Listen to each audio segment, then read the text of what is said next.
Pinagpapasalamat ko ngayong Pasko, syempre yung maraming biyaya na binigay sa akin. Dumating yung pulang araw sa atin.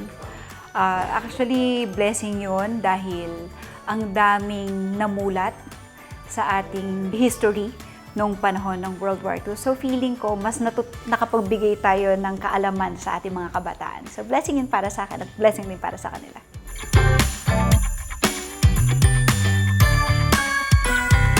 Of course, God, thank you, Lord, and GMA for always trusting me and of course for giving me a good project palagi. Walang palya. Thank you po.